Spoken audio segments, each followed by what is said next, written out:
our country has long been in a very complicated system. Most of you who are young like me, we were born into this system. But that's not what can allow Burkina to thrive. Because in this situation, there are only two cases. Either we accept to fight, or we remain slaves forever. I told you once, there are those who are slaves in their minds. They can only serve their master. And those people try every time to manipulate you. You must advise each other. Because every situation can be exploited by these enemies of the nation to try to discourage you, to demotivate you. So you must advise each other and not pay attention to certain remarks, even on some media.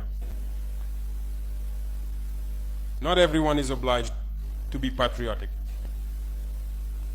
You are the first patriots. You have decided to defend the homeland. There is nothing better than that. Those who want to support you, let them support you.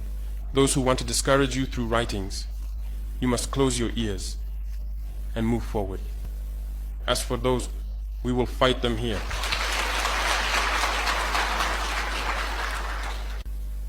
So, we must remember something. Recently, there is a so-called NGO. It's not even an NGO. Because NGO stands for non-governmental organization. They are not non-governmental because they are funded by a federal budget, by a state. This so-called NGO produces reports claiming that the FDS and the VDP commit abuses. It went in here, it came out there. It's to tarnish your morale. It's to scare you, to prevent you from being able to fight. No. Moreover, we are going to file a complaint against this NGO because people need to understand something. What is happening to us here? It's true that they have manipulated part of our populations in the Sahel here, but they didn't have that kind of weaponry. What brought such significant weaponry into their ranks? It's Libya. Who destroyed Libya? It's this NGO, the same NGO that made false reports and gave them to those who wanted to create a rebellion so that people would intervene and overthrow Gaddafi. And the powder keg ended up being poured into the Sahel. These millions of lives that have been taken in the Sahel, we must file a complaint against this NGO because it is responsible for these false reports it made to support this thesis of attacking Libya. They have no moral lessons to give us. Look at the world. Let them go defend human rights all over the world first before coming here. We are fortunate to have similar situations. In this world, you voluntarily committed yourselves. There are countries where people are forcibly taken, killed. You leave or you die. Others, even while trying to flee, end up dying. They don't talk about human rights because these people see us as subhumans. They see us as slaves. That's how it is in their minds.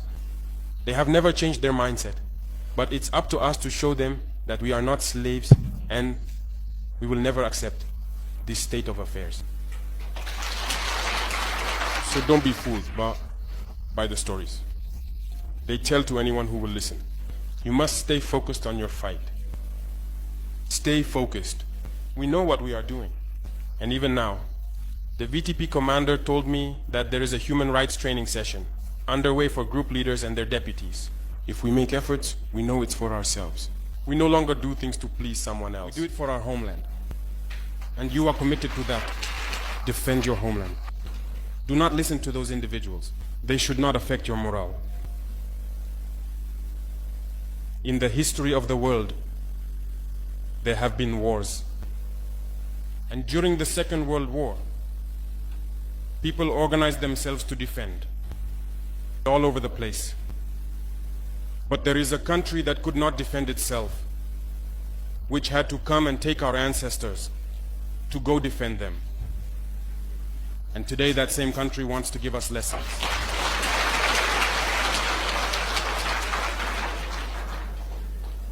The pot calling the kettle black.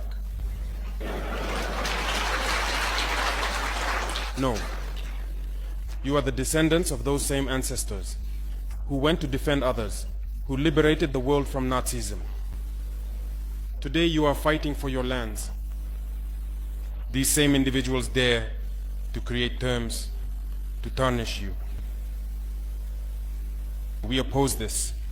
We will never agree. Continue to defend your lands. It is your wealth that interests these people. It's our gold, it's our minerals that interest them. Otherwise, why come and drive out entire villages to seize our lands? So we will fight and we will reclaim our lands, our wealth. It belongs to us. It's for us. It will benefit us and our children. I therefore encourage you to remember that this war is to free us from slavery. It's for our independence. And you must keep your spirits high, stay strong. Never give in to manipulators, to those individuals who no longer understand the notion of homeland, or to those people who come from outside to try to subdue us through their terms they invented and their organizations they created to enslave us. Fight, move forward, do everything you can. Draw, as I said, from your cultural resources, from what you have been shaped by since the village. Draw from it and wage this war. Stay focused and stay strong.